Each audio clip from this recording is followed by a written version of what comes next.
Arsenal could make a massive move that would change everything for them this season and going forward. Look, this is the opinion I'm hearing from a lot of Arsenal fans. If we make this one small change, then it could make the world of difference going forward. Look, Leandro Trossard is going to be the starting point for this video because he is a topic of conversation at the minute amongst Arsenal fans. You're seeing it online, you're seeing it in the media, so I thought let's approach this in a sensible way. So first of all, we're going to touch on Leandro Trossard, and then I want to speak on the title race because somebody asked me a question on that, so I'll also speak about that. So Leandro Trossard. I've made it clear my thoughts on Leandro Trossard, but it seems like people are approaching this in different ways. I'm hearing people come out and say this guy isn't good enough to play at Arsenal. We need to get rid of him. Look, I'm not ready to disrespect Leandro Trossard because although I don't think he's currently playing his best football, he isn't at his peak. I still think he's a valuable member of this club that can still offer something. Now, I've also made it very clear that I think we can upgrade that position and bring in a starting left winger that could really, reinvent that left-hand side with the help of players like Calafiori, maybe Nkapie, who will be coming back soon as well. So Leandro Trossard, I took a look into this because Semeno seems to be the name that a lot of fans are hoping, praying for. We're seeing links with Arsenal and Semenyo. So is this the right answer? I thought I'd take a look at it. Leandro Trossard. It would, if I'm being honest, seem to me at the minute that he's on the decline. Now, I'm not saying he's a bad player. I've let my feelings be known. I think he is good. But if I look at his stats 2-3 seasons ago, this was a player who was hitting 17 goals, 3 assists. I look at last season, 10 goals, 10 assists. I look at this season so far, 2 goals, 2 assists. This is a player who's 30 years old. So have we seen his best years in an Arsenal shirt? That's something we can definitely take into consideration. Again, I'm not saying get him out the door because he doesn't offer anything to this Arsenal team, because I think he's a very good finisher. I like moments where he has that close control. I think he offers things in terms of creativity. Again, he's probably not the most creative player. I actually think a player like Gabriel Jesus, if he come back and stayed fit and you put him on the left-hand side, could probably be more creative than Leandro Trossard. Some people may disagree.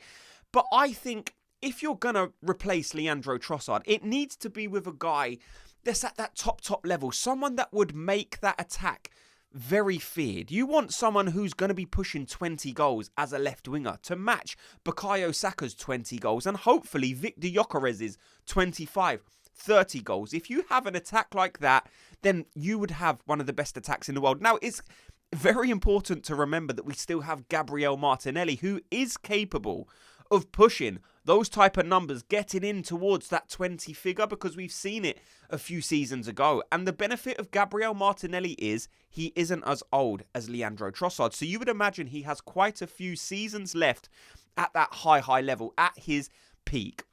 So it's important to mention Gabriel Martinelli before we speak about some of these other names. The first one is Semeno. People say Semeno could be the difference. Look, I like Semeno. I like all of his attributes. I like his pace. I like his power. If I'm looking at the guy, look, he's 25 years old, so he still does have some growth in him, some development. I don't think he's at his peak yet. He's probably approaching it, but as a winger, you probably don't reach your peak till 27, so he's got a couple of years of development left. And under a manager like Mikel Arteta, I would expect him to improve because he's playing very well for a Bournemouth side.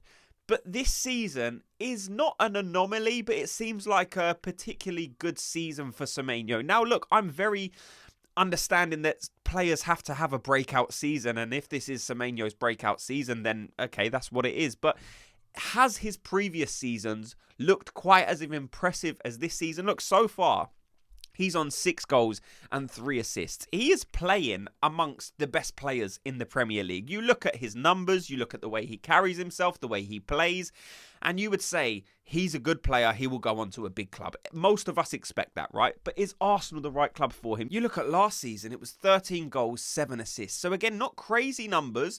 Still a 24-year-old player. And again, he's playing for a weaker Bournemouth side. So maybe those numbers won't be quite as impressive because they're not. He probably won't be playing with the quality of players that he would be if he was at Arsenal to finish off some of them chances that he's creating. But the season before that, 8 goals and 3 assists. So it's important just to bear in mind that this could just be a one-off season. We've seen countless examples over the years of players just having one good season. And again, he's old enough, or he's at an age where I think, this is coming a bit out of the blue. But again, I'm very understanding that Mo Salah didn't play his best stuff until his mid-20s. So I'm not saying this player isn't good enough. But at the fee that some people are mentioning, someone said Bournemouth are probably looking for about 100 million. I wouldn't go near Semeno for 100 million, if I'm being honest. Again, if we can pick him up for a decent deal, then fine, you need to go and do that. But is he the difference maker? Is he far and away the levels above Leandro Trossard that we would be looking for to compete with Martinelli, with Eze? I'm not sure this guy is the right one. Again, I would take him at Arsenal, but for 100 million, I certainly wouldn't be considering this type of deal. I want you to let me know your thoughts on Leandro Trossard, again, because I think he's coming in for some unfair criticism. I really like the player. I'm happy to have him in and amongst the squad. Look, he scored a nice goal yesterday for Belgium as well. So this isn't a player who has doesn't have anything to offer this Arsenal team. I think he's good enough to be a squad player. If I'm being totally honest with myself, I don't think he's good enough to be a starter week in, week out against some of the top teams in world football, in the Premier League, in the Champions League. But I think he can certainly do a job for the squad. Let me know your thoughts on Trossard. Next, someone asked me, what's my thoughts on the title race? Like, your actual genuine thoughts on the title race. And look, I'll be honest with you. I think this could be the season. Now, lots of things have to happen because, look, I'm feeling confident right now. But in previous seasons, I've also felt confident. Like, it's not impossible for Arsenal to win the league this season, but a lot of things have to happen. You have to have a consistency. You need to keep winning these games. You need to keep picking up the points, which seems obvious, but it's very difficult because we haven't been able to do it over the past couple of seasons. If you look at, when was it, 2-3 seasons ago, Arsenal were 10 points ahead and people were saying, well, they definitely have to win the league. But it's a long season. Things can happen. We need Liverpool to keep regressing. Look, they're probably on shaky ground at the minute. They don't look as good as most people expected them to. Man City, again, they've got a lot of confidence at the minute, but there's been phases this season where they've had that confidence, and then they play the next week, and then they don't look as good. So if people are asking me my honest thoughts on the title race, I think Arsenal have a great chance. But I've also thought at the beginning of last season, we have a great chance. The season before, we have a great chance. So I'm not saying it's 100% tied up. It's very difficult to win the league. That's showcased by the fact we haven't won it in so long. But we have the squad. We can't keep getting these injuries if we want to realistically win the Premier League. Look, we're lucky. We have a very strong squad in terms of strength of depth. I've come out and said on camera, I think we have the strongest team, the strongest squad. So, but you can't keep getting your best players injured all the time. Odegaard's out for 6 weeks. That's not good. I made a video yesterday and some people were celebrating the fact that we get to see other players in that position. I don't agree with that. I think we're a stronger team with Martin Odegaard in it. I want the captain playing. I think in terms of creativity, in terms of when he's on his top level, I don't think there's anyone in that Arsenal team that can match him. I haven't seen it from Eze yet. I haven't seen it from Nwaneri. Martin Odegaard on top form is the silkiest player that Arsenal possess. That's just my opinion. So I don't want him to get injured. I don't want this Havertz injury to drag on. Players like Nketiah, I want him to be in and around the team. And the good news is with Nketiah, it looks like he might be available for the Fulham game. So will that be the game where we start to see what he can offer? There was a battle at the start of the season. Everyone was saying it'll be Lewis Skelly. Calafiori's come in and he hasn't lost that position yet. So for the rest of the season, most of us are probably looking at it and saying that's Calafiori's position. But if Nketiah comes in and starts performing or offering things that's different, then he will win that position. We're seeing it on the left wing position where it's like Trossard, then it's Martinelli, then it's Eze, and then everyone's like, who's going to play in that position? We don't know because they're all fighting for it. They're all playing very well. And it could be a similar situation with that left back position. The whole left hand side has been a topic of discussion for 3 seasons. We've been trying to rack our brains and think, how can we get that left side as strong as the right? And we might not have landed on the final formula yet. It looks like at the minute, Leandro Trossard or Martinelli have upped their level to a acceptable level where you're thinking, right, they're good enough on the left wing.